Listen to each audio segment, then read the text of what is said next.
Sexual reproduction, हाँ, पर ये सिर्फ ह्यूमन का नहीं है। बायोलॉजी एनसीईआरटी क्लास 12 में first chapter reproduction in organism का सेकेंड टॉपिक आज हम डिस्कस करने जा रहा है। आने वाला सेशन में जरूर ह्यूमन रिप्रोडक्शन को डिटेल में स्टडी करेंगे।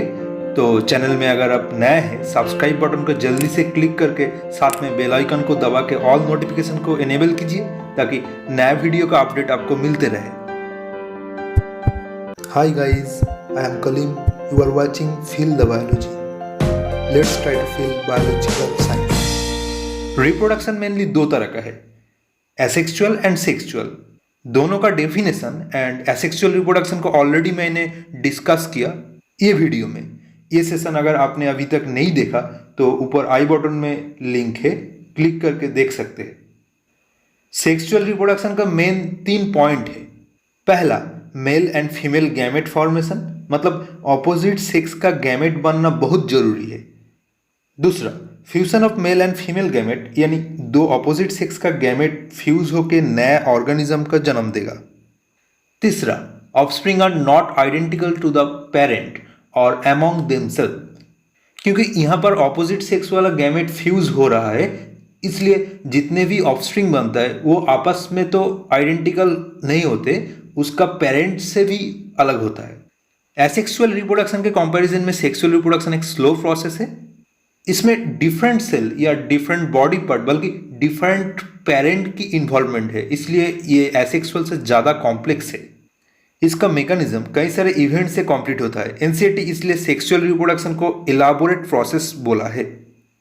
जितने भी ऑर्गेनिज्म सेक्सुअल रिप्रोडक्शन करते हैं, चाहे वो फंगी हो, प्लांट्स हो या एनिमल्स, भले ही सबका मॉर्फोलॉजी, एनाटॉमी एंड फिजियोलॉजी अलग हो, सेक्सुअल रिप्रोडक्शन के मामले सब ने सिमिलर पैटर्न फॉलो करता है, यानी सभी का सेक्सुअल रिप्रोडक्शन एक ही इवेंट से गुजरता है। पूरा सेक्सुअल रिप्रोडक्शन में सबसे वाइटल स्टेप है गैमेट का फ्यूजन, जिसको फर्टिलाइजेशन टर्म से जाना जाता है। इसको रेफरेंस मानते हुए पूरा प्रोसेस को 3 इवेंट से बांटा गया: pre fertilisation, fertilisation and post fertilisation. Pre fertilisation event में 2 बेसिक स्टेप है, gametogenesis and gamete transfer. Gametogenesis नाम से ही पता लग रहा है, गैमेट बनाने का प्रक्रिया। बायोलॉजी में जेनेसिस टर्म का मतलब है फॉर्मेशन। किसी टर्म का अंत में अगर जेनेसिस है, इसका मतलब वो चीज बनाने का प्रक्रिया को बोला जा रहा है। जैसा कि ग्लाइकोजेनेसिस, ग्लाइकोजन बनाने का तरीका। ऑर्गेनोजेनेसिस, एम्ब्रायो डेवलपमेंट के समय बॉडी में ऑर्गन बनाने का प्रोसेस। गैमेटोजेनेसिस में मेल एंड फीमेल गैमेट देखने में अगर एक जैसा बनता है तो उसको होमोगैमेट और आइसोगैमेट बोलते हैं। यहाँ पे भी टर्मिनोलॉजी का एप्लीकेशन है। होमो और आइसो, ये प्रेफिक्स एक जैसा चीज के लिए इस्तेमाल होता है।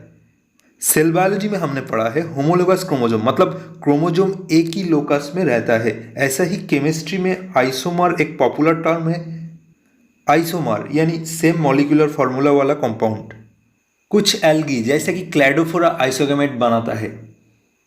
मैक्सिमम केस में गैमेटोजेनेसिस के माध्यम से डिफरेंट शेप की मेल एंड फीमेल गैमेट बनता है। इसको हेटेरोगैमेट बोलते हैं। ह्यूमन मेल के अंदर छोटा साइज का मेल गैमेट बनता है जिसका नाम है स्पर्म।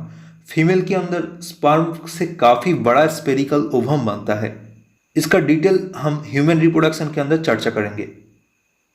दूसरा step, gamete transfer.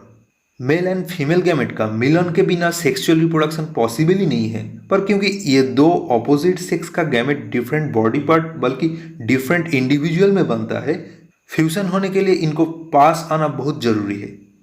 Gamete transfer वो तरीका है जहां एक गैमेट दूसरा ऑपोजिट सेक्स वाला गैमेट का पास आता है। गैमेट कभी कभार खुद चल के आता है, नहीं तो किसी सिस्टम का थ्रू उसको लाया जाता है। गैमेट के अंदर खुद चलने का क्षमता को मोटिलिटी ऑफ गैमेट बोलते हैं। गैमेट का मोटिलिटी नीट के हिसाब से काफ़ी इंपॉर्टेंट है। प्रीवियस ईयर में यहाँ से क्वेश्चन भी आया है। इन जनरल ज़्यादातर ऑर्गेनिज्म का मेल गैमेट मोटाइल होता है, फीमेल गैमेट नॉन मोटाइल होता है, मतलब मेल गैमेट चलकर फीमेल गैमेट के पास आता है फ्यूजन के लिए। हम लोग यानी ह्यूमन में भी स्पर्म मोटाइल है जहां ओवम नॉन मोटाइल है। इस जनरलाइजेशन का 2 एक्सेप्शन है। First case, male and female both gametes are motile. Male and female दो गैमेट ही चलकर एक दूसरे के पास आता है। फंगी एंड रोडोफाइसी यानी रेड एल्गी को छोड़कर सारा एल्गी में ये केस देखने को मिलता है। Second case, male and female both gametes are non motile. यहाँ पर कोई गैमेट के पास चलने की क्षमता नहीं होता है। एक पर्टिकुलर सिस्टम के through male gamete female gamete का पास पहुंचता है। रेड एल्गी एंड प्लांट में जिम्नोस्पर्म एंड एंजियोस्पर्म के अंदर इस तरह का गैमेट बनता है।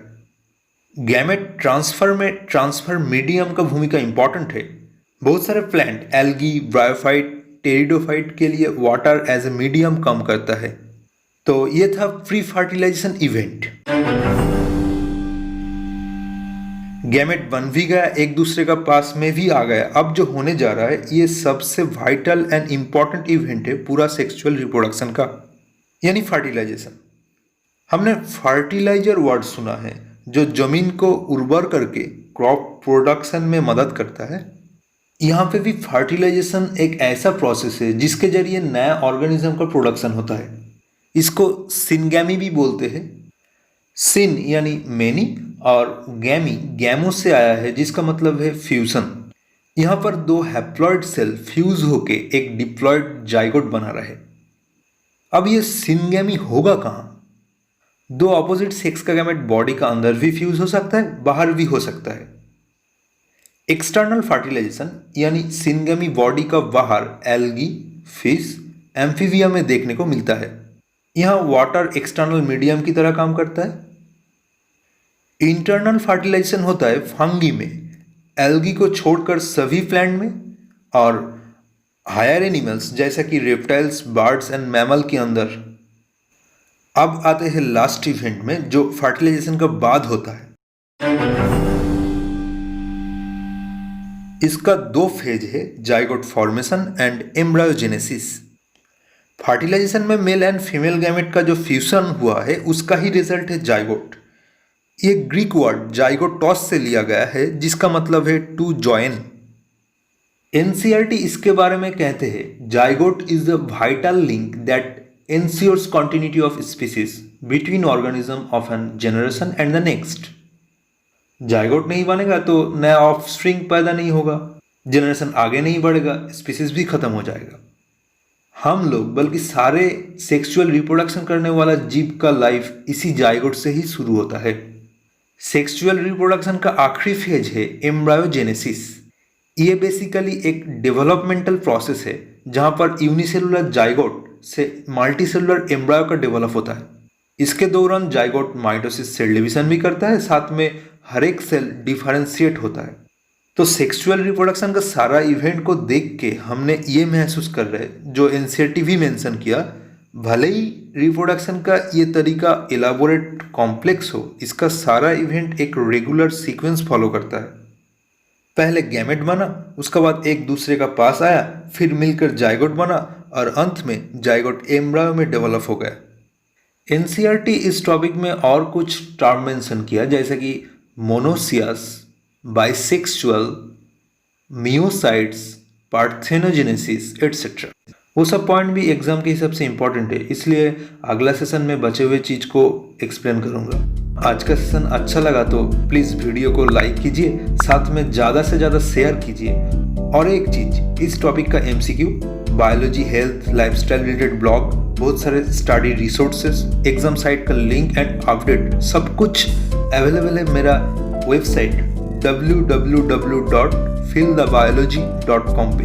लिंक डिस्क्रिप्शन पे है, प्लीज़ विजिट करिए। साथ ही फेसबुक में फील द बायोलॉजी नाम से मेरा फेसबुक पेज है, वहाँ पे मैं डेली नया नया इंपॉर्टेंट एमसीक्यू एंड एग्ज़ाम का सारा अपडेट अपलोड करता हूँ। उस पेज को आप फॉलो कर सकते हैं, उसका भी लिंक मैं डिस्क्रिप्शन में दिया हूँ।